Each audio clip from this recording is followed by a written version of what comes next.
নমস্কার বন্ধুরা, সুজাতা কিচেনে আপনাদের সকলকে স্বাগত। আজকে চলে এসেছি আপনাদের কাছে একটু অন্য ধরনের রেসিপি নিয়ে। আজকে ভাতের প্রথম পাতে একটু তেতো হলে কেমন লাগে, তাই আজকে নিয়ে এসেছি তেতো চচ্চড়ির রেসিপি।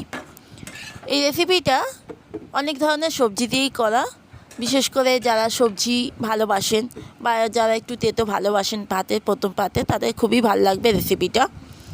এতে আমি কুমড়ো, উচ্ছে, কাঁঠাল দানা আর পেঁয়াজ লাগছে।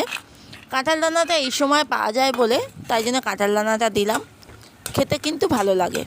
প্রথমে বড়ি, ছোট ছোট সাইজের বড়ি নিয়ে আমি বড়িগুলোকে তেলের মধ্যে ভেজে নিচ্ছি। রান্নাটা সম্পূর্ণ সর্ষের তেলে করছি। বড়িগুলো একটু লালচে কালার হয়ে যাবে, যেই হালকা লালচে হয়ে গেলে বড়িগুলো তুলে নেব, খুব লালচে করব না। বড়িগুলো কালারটা চেঞ্জ হতে শুরু করেছে দেখুন। এবার বড়িগুলোকে আমি তুলে নিচ্ছি। এবার বড়িগুলোকে তুলে আমি একটা অন্য পাত্রে রেখে দিচ্ছি। আর ওই তেলের মধ্যে আমি দিয়ে দিচ্ছি হাফ চামচ কালো জিরে, আর তার মধ্যে দিয়ে দিচ্ছি একটা শুকনো লঙ্কা ফোড়ন। কালো জিরে শুকনো লঙ্কাটা সুন্দর একটা যখন গন্ধ বেরোবে তখন দিয়ে দিচ্ছি একখানা পেঁয়াজ। পেঁয়াজটাকে একটু ভাজা ভাজা হবে, হালকা করে ভাজা হবে। এই রেসিপিটা যদি ভালো লাগে বন্ধুরা, তাহলে অবশ্যই আমার চ্যানেলটাকে যারা সাবস্ক্রাইব করেননি এখনও সাবস্ক্রাইব করবেন, আর একটা বেল নোটিফিকেশান অন করে দেবেন যাতে পরবর্তী রেসিপিগুলো আপনাদের কাছে চলে যায়। এবার উচ্ছেগুলোকে, কেটে রাখা উচ্ছেগুলোকে দিয়ে দিচ্ছি। উচ্ছেটাকে দিয়ে এই পেঁয়াজ উচ্ছের সঙ্গে একটু হালকা করে ভেজে নেব। গ্যাসের ফ্লেমটা মিডিয়াম রেখেছি, বেশ হালকা হালকা ভাজা হবে। তারপর অন্য সবজিগুলো দেবো।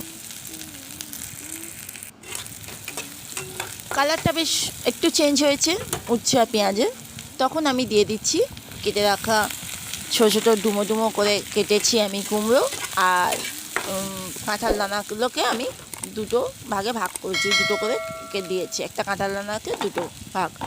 এবার কাঁঠাল দানা এই সমস্ত সবজিগুলোকে মধ্যে আমি দিয়ে দিচ্ছি, এখানে পরিমাণ মতো লবণ দিচ্ছি আর দিচ্ছি হাফ চামচ হলুদ। খুব একটা বেশি কোনো মশলা লাগে না, কিছু লাগে না, শুধু সবজি দিয়ে এই রেসিপিটা যদি করে দেখেন, যারা তেতো ভালোবাসেন তাদের কিন্তু রেসিপিটা খারাপ লাগবে না, ভালোই লাগবে। আর গরম ভাতের সঙ্গে প্রথম পাতে দুর্দান্ত একটা রেসিপি। ভালো করে একটু কষিয়ে নিচ্ছি, আর ভালো করে কষিয়ে নেওয়ার পর আমি এতে পরিমাণ মতো একটু জল দিয়ে দিচ্ছি। খুব একটা বেশি জলের প্রয়োজন হবে না হচ্ছে, মানে এই চচ্চড়িটা জলটা ফুটতে শুরু করলেই বেঁধে রাখা বড়িগুলোকে আমি দিয়ে দিলাম। বড়িগুলো দিয়ে একটু নেড়ে ছেড়ে আমি এটাকে 5 মিনিটের জন্য ঢাকনা দিয়ে রেখে দিচ্ছি। এরপর 5 মিনিট পর দেখুন জলটা একদম শুকিয়ে গেছে,